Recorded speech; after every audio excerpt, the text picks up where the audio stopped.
Hello YouTube! Today in the Naughty Librarian, I'm going to be talking about a few of my favorite book villains. I really like villains. Ugh. Sometimes like the villain is the best part of the book. Like heroes are great, but villains are usually so interesting and they're like twisted little brains. So I just want to talk about a few of my all-time faves. An excellent villain is Lothair from the Immortals After Dark series by Kresley Cole. He is in like several books, and basically they call him the enemy of old. He's just like evil. He's not necessarily like cruel, he's just like ruthless. I'd say it's a better term for him. Basically, you don't want to owe this guy a favor because he keeps track of every time he like lends something out. Like, oh, you're falling off this cliff and you need me to help save you? You're gonna owe me something for that. And like he'll extract that favor and hold on to it for something like nefarious later. So like it goes a little bit beyond anti-hero. I wouldn't say he's an anti-hero because he like legit would not save you unless you would offer him a favor. He'd be like, all right, peace out, and like leave you if you said no. So definitely like crafty and cunning and ruthless. This is his book in particular, and then he has a love interest in it, and you're like, ooh, we're gonna like read a whole book about the villain getting a love interest, and she's gonna be a crazy bitch. And she mellows him out a lot, and like you find out more about his backstory, and like, you know, he's not necessarily like out to fuck people over. He's just like, well, if you're already fucked, I'm going to like, you know, get something out of it, essentially. So I really like him as a villain. He's really interesting. He's all throughout the series, but this is his book in particular. Okay, if you want to talk about villains for a minute, let's talk about Vicious by V.E. Schwab, because basically everybody in it's a villain. This is basically the idea of what would you do if you had like shitty people, like people who are bad people, and then you gave them superpowers. Nothing good happens, I'll tell you that. This is like super villains who are like enemies. And there's Eli and Victor and Serena, who I think are my top ones of this book. They're all very morally gray in their own ways. Like no one's a good person in this. Like you can't like make the argument that someone is a good person in this, like at all. There's no way to do it. But they're all very interesting in their thought processes. Like you don't have to like them, but gosh darn it, are they like interesting. So, ugh, everything about them. This is like a really great, like juicy, in-depth character study. I recommend this like to pieces. Going to like the YA side of things, I'm gonna say Lavanna from the Lunar Chronicles is an excellent villain. She was always kind of like interesting in how unhinged she was about things. And then when I read her book, this is like her backstory, so it's kind of like a prequel, and you find out so much more about her, and you're like, oh, it's just like seeing the little things in her life that like all added up to her like losing her shit. Like, because she's like crazy. Like, she's like a chaotic villain where she's very ordered, like she's a ruler of the moon, but like the things going on in her head are not ordered. She's very chaotic on the inside.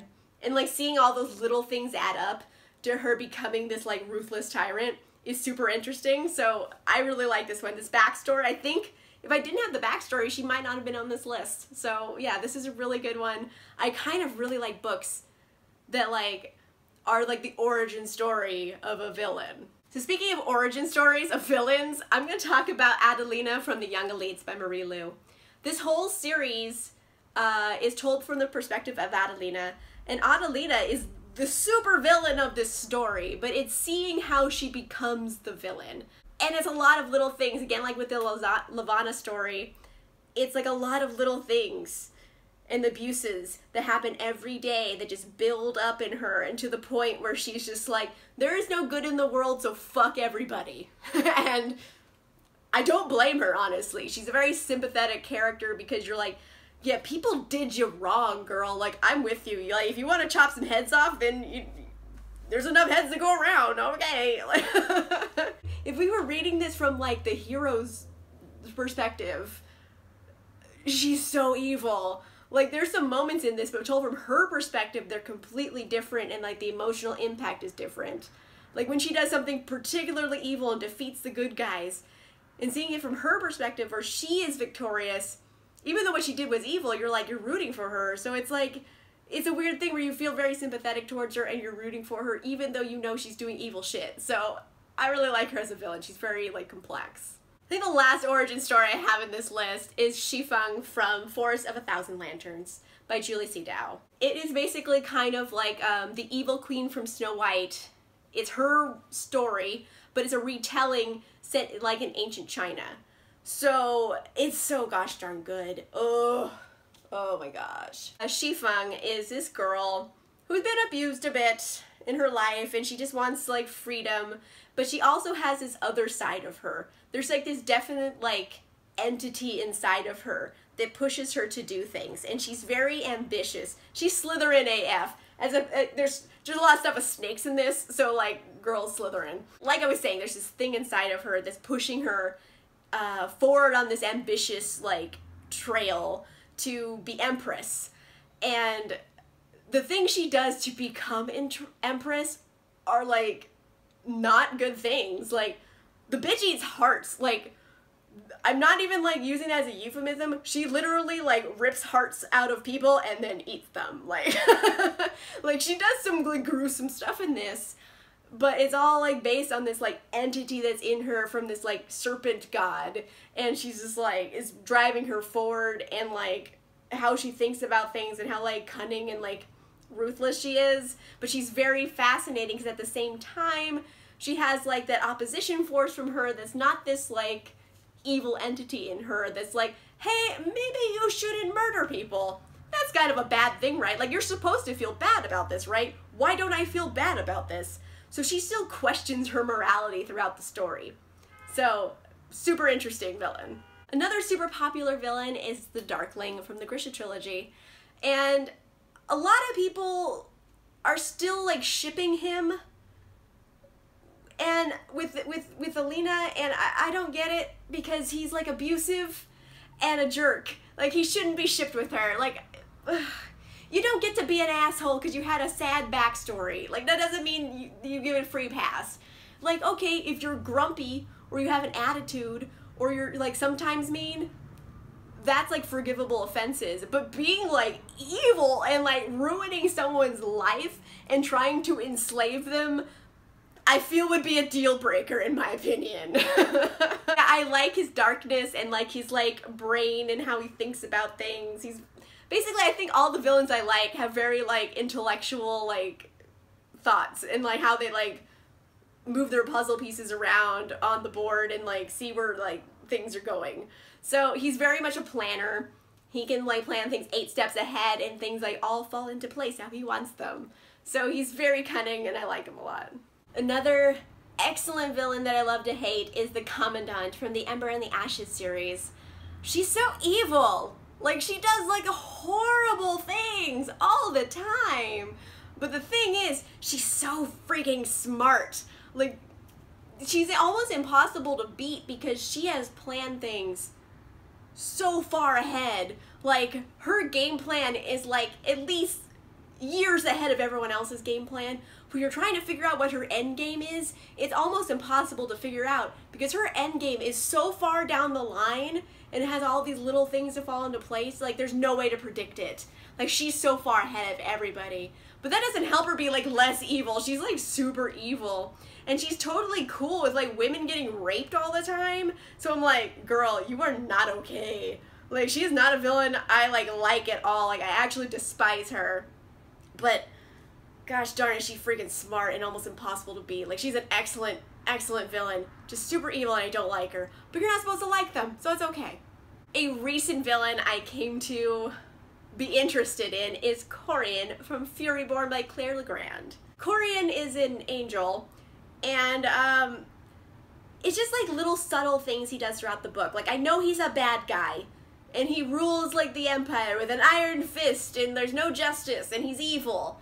But like these little things he does to Riel throughout the book, and they're just like little controlling things where like he seems like such an abusive boyfriend.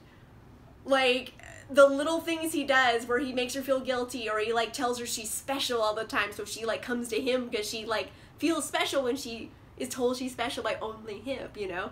And then if someone else does it, he gets super jealous and like, like very controlling in like subtle ways. And it's like the beginning of a relationship with an abusive boyfriend. Like that's how the relationship is, where like he seems great, but he super isn't. Like eventually he's gonna start beating you. Like, like he's super evil, and like I just still want to see where that story goes, because I know he's gonna have a big part in the next 2 books. And the way this one ends, you almost feel bad for him a little bit, because like, sorry, slight out of context spoiler here, like he gets like burnt, like burnt with fire, so you're like, ooh, ouch, like you feel like a little bad for him because like he got burnt. Like, okay, you feel bad for anybody, but like, oh, he's gonna be so evil. He's gonna be so evil in the next book. Oh my gosh. So like he's like evil incarnate potentially. Like right now it's still like the beginning before he gets to evil, but like I'm way into this.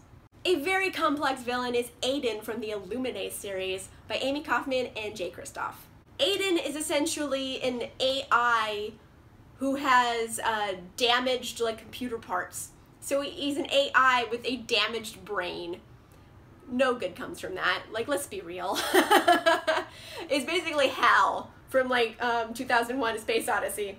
Nothing good happens when you have an AI that is capable of independent thought but is insane. Like, nothing good happens here. But the thing about Aiden in particular that makes him interesting is that like he often thinks about whether or not he's a villain and what does that even mean, because he's not a person, he's a computer. So he's trying to understand complex human emotions and thoughts in a way that he can't do because he's not a human. Like, so it's really interesting, his thought processes, and like he often thinks about, am I evil? Because what I've done for logical reasons that saved a lot of people, even though in the same process of me doing it, I've murdered thousands of people. So like he has like this, he can't comprehend how people think he's evil. Like he understands why like killing people is an evil thing, but like he's like, but like I saved all these other people by doing it. So am I the villain of the story or am I the hero of the story? Because it's like, he has a lot of like philosophical debates with himself, and he's very fascinating. And yeah, I'm way into Aiden. I think he's super cool. I always love reading his sections. Last up on my list of favorite villains, I have the Jackal from the Red Rising series by Pierce Brown. Ooh, the Jackal! He is so creepy! He is like, oh, he is like a dark pit of humanity. Like, there's nothing in his eyes or in his soul that is still like humanity. Like, he's so dark and like there's nothing, he's just a void. He is a void. That's the best way to describe him. The thing about the Jackal is he's a total sociopath. So he can figure out how other people feel about things and mimic those emotions enough to fool everybody around him into thinking he has remorse, thinking he has like an ounce of humanity in him that they just have to bring out to the surface. He's savable, but really he's just like, you bitches are dumb because I'm playing all of you. So like, ugh, just those little subtle things where you really try to root for him because, you know, as a good person, you're like, oh, maybe he has goodness in him, but you're like, nope, not an ounce of it, he's faking. So he's super dark. He's like a void of humanity. I love him so much. He's a great villain to read about. Oh, villains are great. Oh, I love them so much. I know there's tons more villains out there that I could have talked about in this video, but these are some of my favorites that I thought of right away. So let me know in the comments down below if I missed your favorite villain. Who is it and why are they an awesome villain? Let me know down below. If you like this video, make sure you give it a like. And if you want to see more videos, make sure you subscribe. And I'll see you guys soon.